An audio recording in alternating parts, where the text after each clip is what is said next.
all the administration part is already done, and all I had to do was create this configuration file. And my code is not even called up until now. So the new project that I've created is not called. Let's see what will take for our code to work. So let me just go back.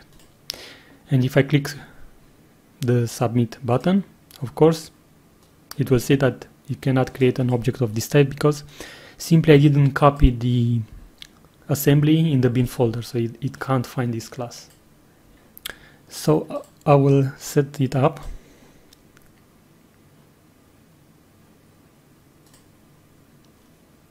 To actually compile directly into the bin folder.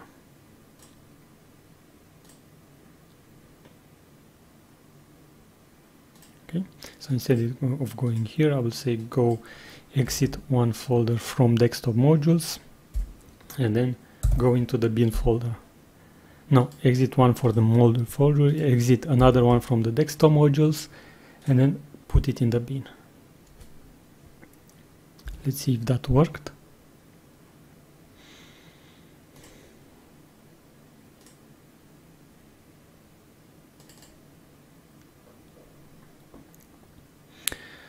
Action form.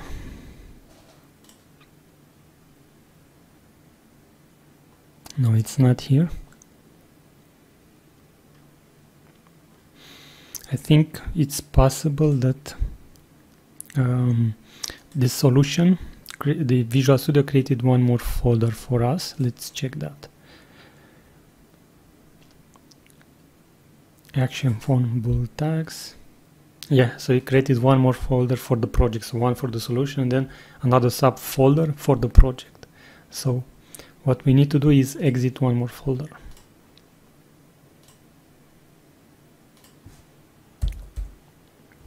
Okay, I'm compiling this. I'll go back and check it out.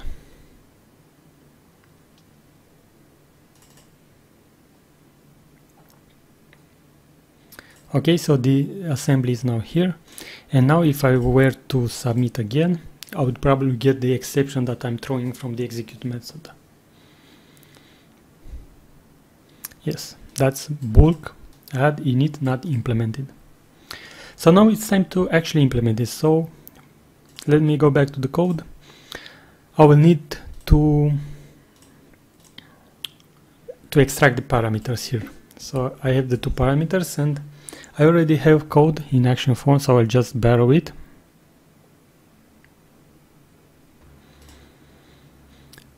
So this is update user profile from where I actually borrowed my settings, and it seems that it also has two settings the same type. So I'll just grab it from here.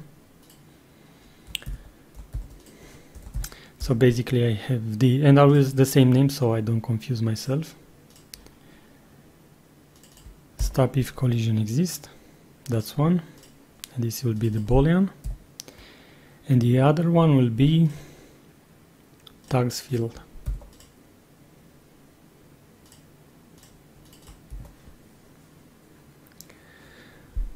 And I will also borrow the code to read the properties, which is done very easily through the settings dictionary you get here, so you don't have to implement parsing the errors, the settings.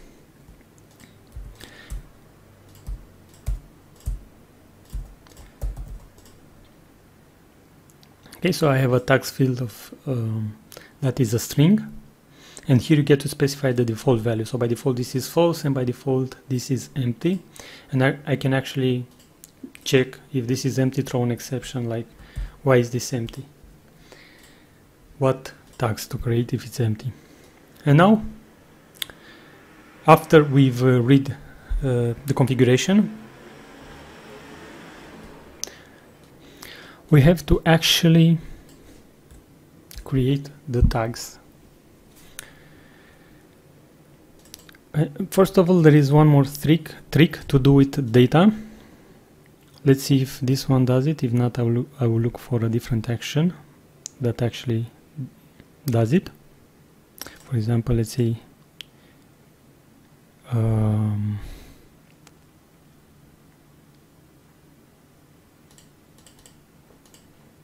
yeah, so this is the tokenization. So what you want to do is maybe, but in this case it's not necessary, but if you have like a text field, you want to call this data that apply all tokens to replace tokens like first name that are form fields, so they replace with the actual value, or even DNN token like user first name. This would be the current user first name, or even my tokens. So you can create your custom token, and this one will take care of everything. So when you call this data that apply all tokens, it does this. But in this case, because we have a boolean and then we have a field name that we selected from a drop down, none of these fields can contain any token, so there's no point to trouble with that here, but I thought I should mention that. Okay, so what I should do is read all the value in this tag field. So I have this form data, so I say first, maybe I will check if I'll say like that, tags field. So this is the name of the field, and this is basically has overridden this operator to access the underlying data dictionary.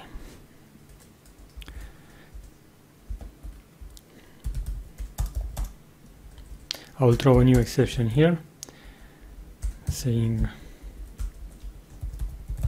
missing tags. Okay, and now I will actually get the tags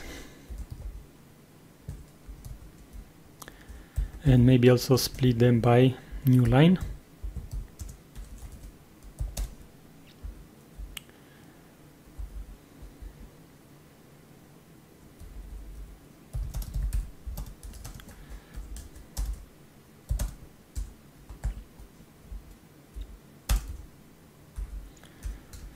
Also remove empty lines.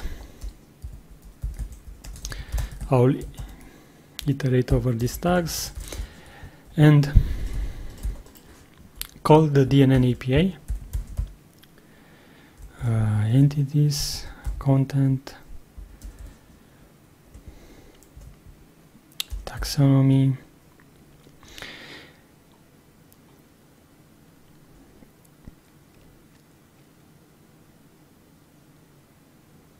term controller,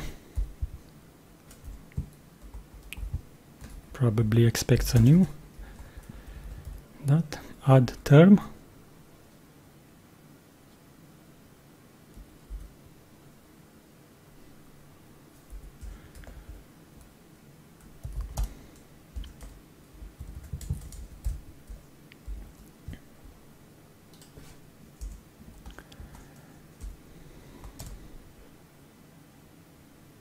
okay, so here I get to specify maybe a name, and I should, as far as I saw, I should also make it belong to a vocabulary. So it says list of vocabularies and it's called tags. So let's see how we do that.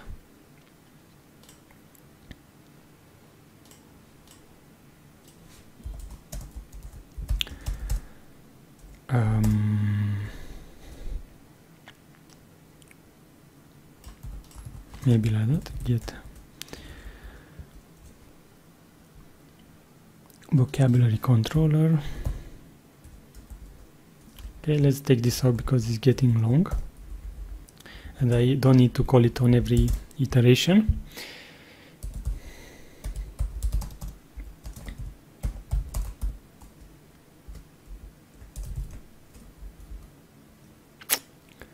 So this will take me all the vocabularies. I cannot get one vocabulary.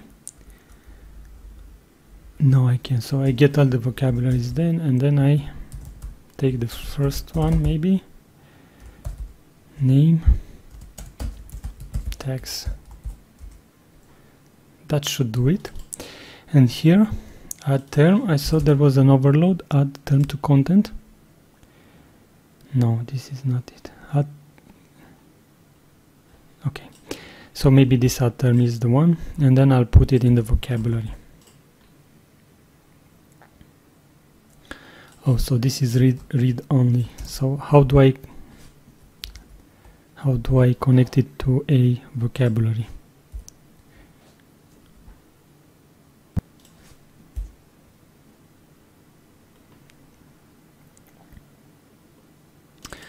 Maybe by vocabulary ID. No, this also doesn't have a setter.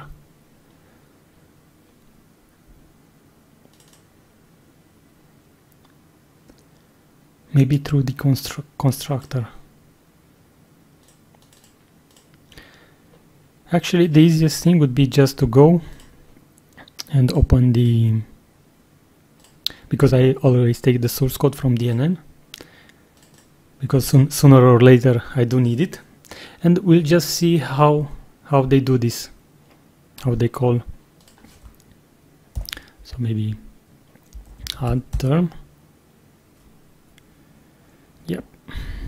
So let's see where they call them from.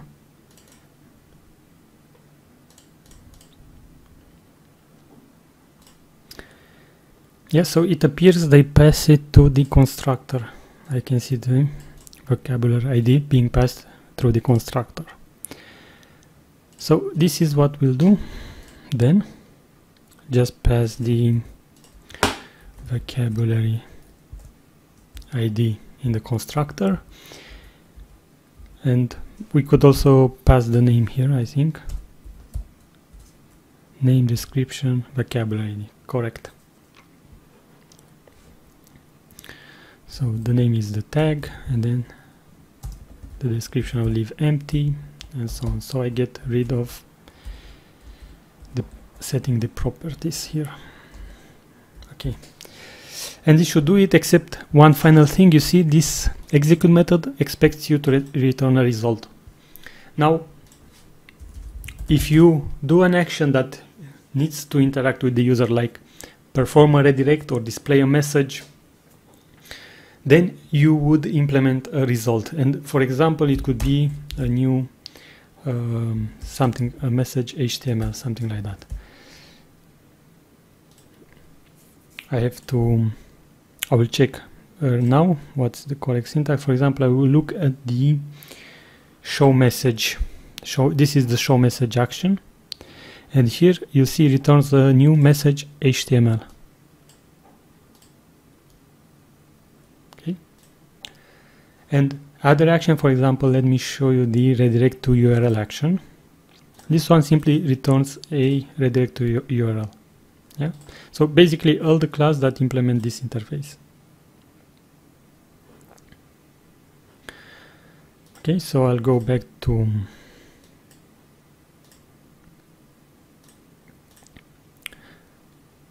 sorry, this is not it, this is it. Okay, so if you don't if your action does not end this execution, so it does not return something to the user, you should just return null. Of course not here, instead it should be here. Okay, I'm saving this, and let's give it one first try.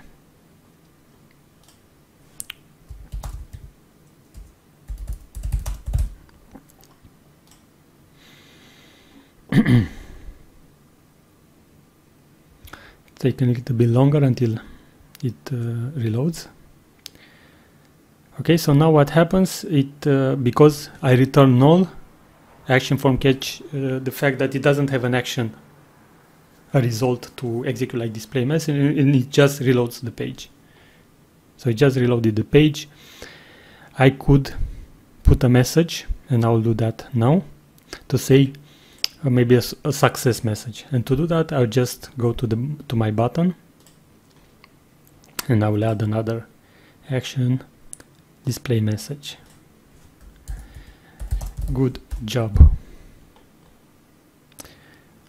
I'll save this. let's go back and check that the tags were actually created. Yes, so they are here.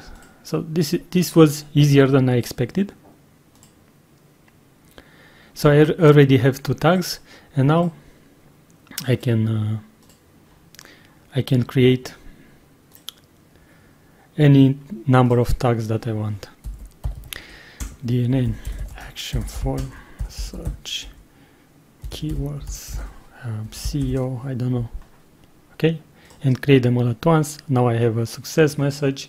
I could also put another button here like continue to create more or go back to the home page. So I could have 2 buttons and they will just come up here, and I need to implement the final option, which is the checkbox. Okay. So let's quickly go, and what we need to do is, before actually creating the tags, we need to ensure that none of them already exist. So let's iterate them again, and let's see how we can get term by term ID by name and by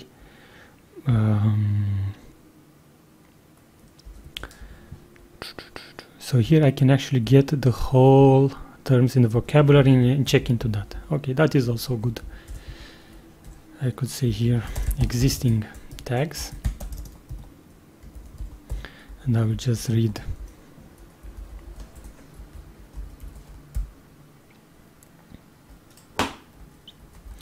from vocabulary ID, or I could also have used the name here.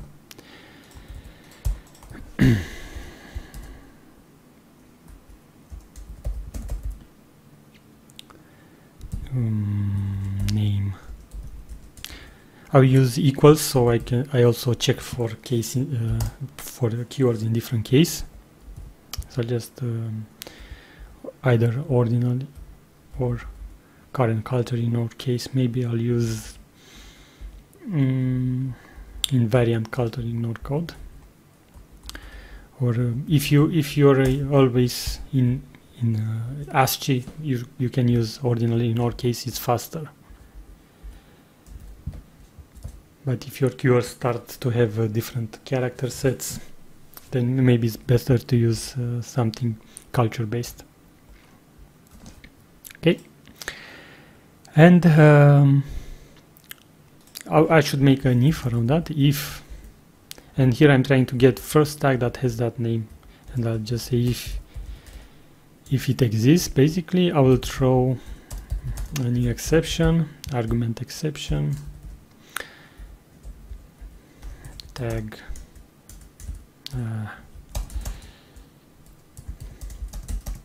already exists. Okay, and this should only happen if the stop collision option is true. Okay, let me compile this, and now I will go back to check it out. Okay, so now I'll try to create a duplicate tag, which will work. If I go and write it again, it will work again. And now I will go and turn on that option to prevent duplicates.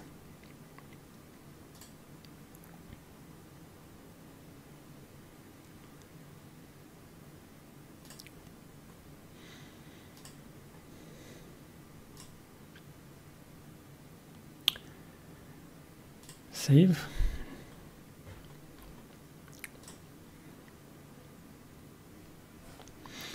Okay, so now I will try to recreate this duplicate tag, and I will get an error. Tag duplicate already exists. So just because I threw an exception, action form caught it, and it actually returned. And you can actually see with the inspector, watch the network tab as what happens behind the scene. So Here a submit occurs, and then you see this is the serialization of a result of type error. So it's basically a JSON, and action form will know to decode it and display it like this. Actually, the template knows.